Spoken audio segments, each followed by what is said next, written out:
ಪತ್ರಿಕಾ ಧರ್ಮ ಅಂತ ಕರೀತಿದ್ದಂಥದ್ದು ಪತ್ರಿಕೋದ್ಯಮ ಆಯಿತು. ರೀಸನ್ ಏನಂದ್ರೆ ಅದು ನಿಮ್ಮೆಲ್ಲರೂ ಗೊತ್ತಿರುವಂಥ ವಿಚಾರ.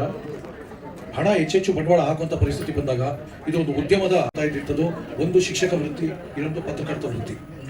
ಸೊ ಆದರೆ unfortunately it has taken the dimension of being an industry and ಎಲ್ಲ ಯಾವುದೇ digital medium in Karnataka and Kannada. So ನಾವು ಕನ್ನಡದಲ್ಲಿ ಸಾಕಷ್ಟು ವರ್ಷಗಟ್ಟಲೆ ಹೇಳೋದಾದ್ರೆ ಈ ಕೋವಿಡ್ ಆದ್ಮೇಲಂತೂ ಒಂದು ಡಿಸ್ರಪ್ಷನ್ ಆಯಿತು ಮಾರ್ಕೆಟಲ್ಲಿ. ಸ್ಯಾಟಲೈಟ್ ಅನ್ನೋದು ತಲೆಯಲ್ಲಿ ಹೋಗಿ ಯಾವಾಗ ಡಿಜಿಟಲ್ ಅನ್ನೋದು ಬಂತು. ಸೊ ಫಸ್ಟ್ ನಾವು ಕೂಡ ಒಂದು ಸ್ಯಾಟಲೈಟ್ನ ಬಹಳ ದೊಡ್ಡದು ಬೃಹತ್ತಾಗಿ ಭಾರತಾದ್ಯಂತ ಮಾಡಬೇಕು ಅಂತ ತಲೆಯಲ್ಲಿದ್ರು ಕೂಡ Covid was a very big ಡಿಸ್ರಪ್ಟರ್.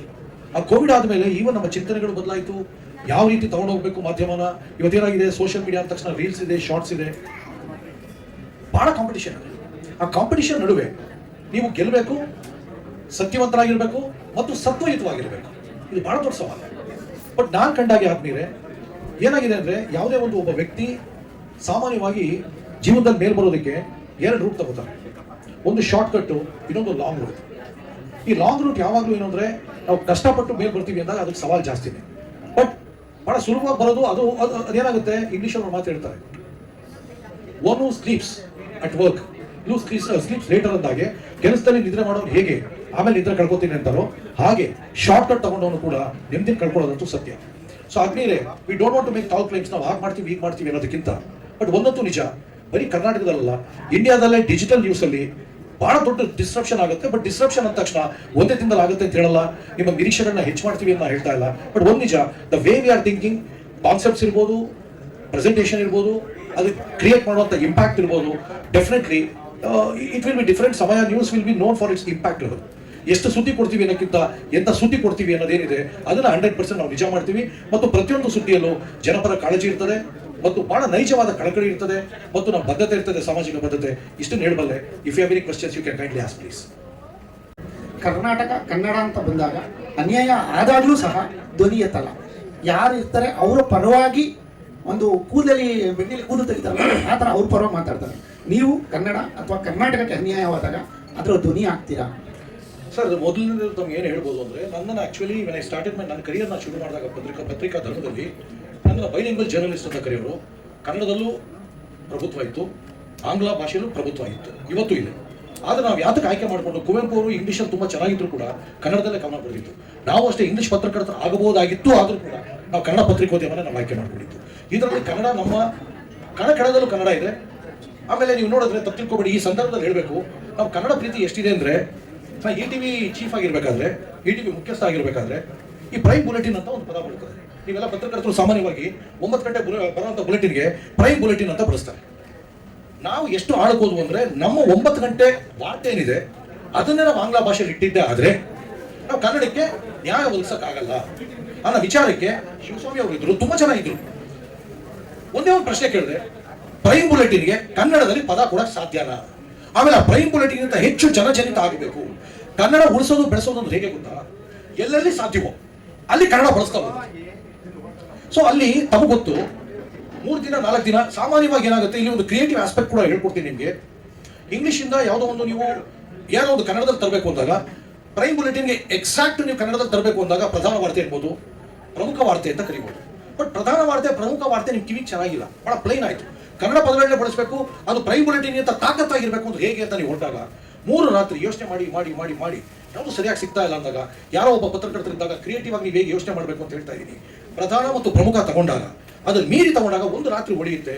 ಬೇಡ, ಈ ರೂಟ್ ಸರಿ ಇಲ್ಲ, ಪ್ರೈಮ್ ಜೊತೆಗೆ ಡೈರೆಕ್ಟ್ ಆಗಿ ನೀನಂತ ತಗೊಂಡು ಹೋದಾಗ ಅದು ಕಷ್ಟ ಆಗ್ತದೆ ಅನ್ನೋ ಕಾರಣಕ್ಕೆ ಆ ಟೈಮಲ್ಲಿ ಇದಕ್ಕಿದ್ದಾಗೆ ಮಹಾಭಾರತ ನೆನಪು ಬರ್ತದೆ. ಮಹಾಭಾರತದಲ್ಲಿ ನಾನು ಇಡೀ ಚಾನಲಲ್ಲಿ 5 ಬುಲೆಟಿನ್ ಇದೆ, 50 ಬುಲೆಟಿನ್ ಇದೆ. ನಾನು ಈ ಪ್ರೈಮ್ ಅನ್ನೋದು ಬಿಟ್ಬಿಟ್ಟೆ. ನಾನು ಏನು ತಗೊಂಡೆ ಅಂದರೆ, ಮಹಾಭಾರತದಲ್ಲಿ ಅಣ್ಣನ ಏನ್ ಕರೀತಾ ಇದ್ರು, ಅಗ್ರಜಾತ ಕರೀತಾ ಇದ್ರು. ಅರ್ಥ ಆಗ್ತಿದ್ಯಾ? ಸೊ ಕ್ರಿಯೇಟಿವಿಟಿಲಿ ಏನು ಅಂದ್ರೆ, ನಾವು ಸೃಜನಶೀಲತೆಯಲ್ಲಿ ಏನು ಹೇಳ್ತೀವಿ ಅಂದ್ರೆ, ಆ ರೂಟ್ನ ಬಿಟ್ಟು ಬೇರೆ ರೂಟ್ ತಗೊಂಡೆ. ಬೇರೆ ರೂಟ್ ತಗೊಂಡಾಗ ಮಹಾಭಾರತದಲ್ಲಿ ದೊಡ್ಡವರು ಯಾರು, ಧರ್ಮರಾಯ, ಅವ್ರು ಏನೇನು ಕರೀತಾ ಇದ್ರು, ಅಗ್ರಜಾತ ಕರೀತಾ ಇದ್ರು. ಕರೆಕ್ಟ್? ಅದು ಹೊಡೆದಿದ್ದೆ ಸಾಕು, ಆಫೀಸ್ಗೆ ಮಧ್ಯರಾತ್ರಿ ಲೋಡ್ ಬಂದು 100 ಸಾರಿ ಆ ಪದ ಬರೆದಾಗ ಅಗ್ರ ವಾರ್ತೆ ಅಂತ ಫಸ್ಟ್ ಪದ ಕೊಟ್ಟವನು ನಾನು ಅಂತ ಸಂತೋಷವಾಗಿ ಹೇಳ್ಕೋಬಹುದು. Thank you sir, thank you. So prime ಬುಲೆಟಿನ್ಗೆ ಅಗ್ರ ವಾರ್ತೆನ ಪದ ಕೊಡುವಂಥದ್ದು. ಮತ್ತು ಇವತ್ತೆಲ್ಲರೂ ಬ್ರೇಕಿಂಗ್ ನ್ಯೂಸ್ ಅಂತ ಹೊಡಿತಾರೆ. ಕರೆಕ್ಟ್? ಬ್ರೇಕಿಂಗ್ ನ್ಯೂಸ್ಗೆ ನಮ್ಮ ಕನ್ನಡದಲ್ಲಿ ಪದ ಇಲ್ವಾ ಅಂತ ಹೇಳಿದ್ರೆ, 2001ರಲ್ಲಿ ETV ಮುಖ್ಯಸ್ಥ ಆದಾಗಲೇ ಸುದ್ದಿ ಸ್ಫೋಟ ಅಂತ ಪದ ಕೊಟ್ಟವ್ ನಾನೇ. Thank you sir. So Kannada ಪ್ರೀತಿ ಎಷ್ಟು ಆಳವಾಗಿದೆ ಅನ್ನೋದನ್ನ ನಾವು ಸಾಬೀತುಪಡಿಸೋದಲ್ಲ, ಬಟ್ ಮುಂದಿನ ದಿನಗಳು ಗೊತ್ತಾಗ್ತದೆ. ಅವತ್ತು ಇತ್ತು, ಇವತ್ತು ಇದೆ, ಮುಂದೆನೂ ಇರುತ್ತೆ. ಬಟ್ ತಾವು ಕನ್ನಡದ ಬಗ್ಗೆ ಕೇಳಿದಾಗ ಏನಾಗುತ್ತೆ ಅಂದರೆ, ಟೆಲಿವಿಷನ್ ಅಲ್ಲಿ ಸಾಮಾನ್ಯವಾಗಿ ಈಗ ನೀವು ಫಿಲ್ಮ್ ತಗೊಳ್ಳಿ, ಟೆಲಿವಿಷನ್ ಮೀಡಿಯಾ ಅಂದ್ರೆ ಆಡಿಯೋವಿಷುವಲ್ ಮೀಡಿಯಾ.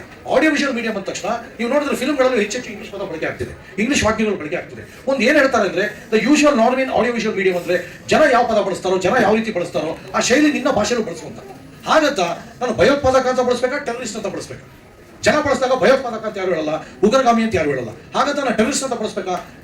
ನನ್ನ ವಾರ್ತೆಯಲ್ಲಿ ನಾನು ಟೆರರಿಸ್ಟ್ ಅಂತ ಬಳಸ್ಬೇಕಾ, ಭಯೋತ್ಪಾದಕ ಅಂತ ಬಳಸ್ಬೇಕಾ, ಉಗ್ರಗಾಮಿ ಅಂತ ಬಳಸ್ಬೇಕಾ? ನಾನು ಟೆರರಿಸ್ಟ್ ಅಂತ ಬಳಸಲ್ಲ. ಜನಕ್ಕೆ ಸ್ವಲ್ಪ ಅದು ಕಷ್ಟ ಆದ್ರೂ ಪರವಾಗಿಲ್ಲ, ಕನ್ನಡತನವನ್ನು ನೀವು ತರಬೇಕಂದ್ರೆ ಅವ್ರ ಕಿವಿಗೆ ಆ ಪದ ಆಗಾಗ ಕೇಳಿಸ್ತಾ ಇರಬೇಕು. ಆಗ ಹೌದು ಇದು ನನ್ನ ಪದ ಅಂತ ಅವ್ರು ಎಲ್ಲಿವರೆಗೂ ಅನ್ಸಲ್ವೋ ಅಲ್ಲಿವರೆಗೂ ಅವ್ರು ಇಂಗ್ಲಿಷ್ ಪದನ ಬಳಸ್ತಾನೆ ಇರ್ತಾರೆ.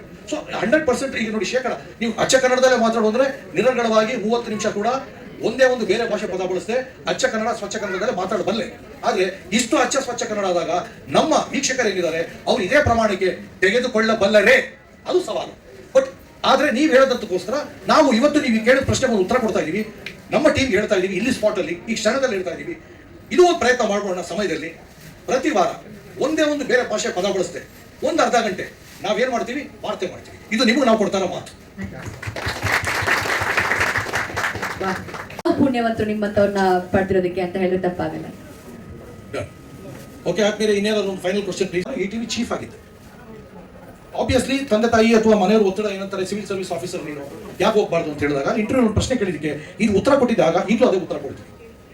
ನೀನು ಅಂತ ಬಿಟ್ಟು ಬರ್ತಾ ಇದೆಯಾ, ಏನಕ್ಕೆ ಬರ್ತಾ ಇದೆಯಾ, ಇಲ್ಲಿ ಅಲ್ಲಿಗಿಂತ ಹೆಚ್ಚು ಇಲ್ಲಿ ಆದಾಯ ಇದೆ ಅಂತ ಬರ್ತಾ ಇದೆಯಾ ಅಂತ ಒಂದು ಮಾತನ್ನ. ಕೆಸರಿದೆ, ಕೆಸರೊಳಗೆ ಕಮಲ ಇದೆ. ನೀನು ಕೆಸರು ನೋಡ್ತೀಯೋ ಕಮಲ ನೋಡ್ತೀಯೋ ನಿನಗೆ ಬಿಟ್ಟಿತ್ತು. ನಾವು ಇಡೀ ಪತ್ರಿಕೋದ್ಯಮ ಇಡೀ ಜೀವನ ಪರ್ಯಂತ ನಾವು ನೋಡೋದು ಕೆಸರನ್ನಲ್ಲ, ಕಮಲನ. ಬರೆದಿಟ್ಕೊಳ್ಳಿ, ಸಮಯ ಇರ್ಬೋದು ಅಥವಾ ನಾವು ಎಲ್ಲಿರ್ತೀವೋ ಆ ಜಾಗ ಕಮಲವಾಗಿರ್ತದೆ. ಕೆಸರು ನಾವು ನೋಡಲ್ಲ, ಅದು ಒಳಗಡೆ ಬೆಳೆಯ ಕಮಲ ಮಾತ್ರ ನೋಡ್ತೀವಿ. ಆ ಕಮಲವಾಗಿ ಸಮಯ ಇರುತ್ತೆ, ಬೆಳೆಯುತ್ತೆ. ಧನ್ಯವಾದಗಳು ಸರ್.